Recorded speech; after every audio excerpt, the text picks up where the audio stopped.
Did you know that before Harrison Ford became a household name, he was a struggling actor who took up carpentry to make ends meet?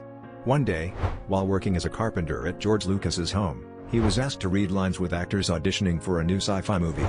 Little did Ford know, this impromptu reading would lead to a pivotal role in one of the most iconic film franchises in history.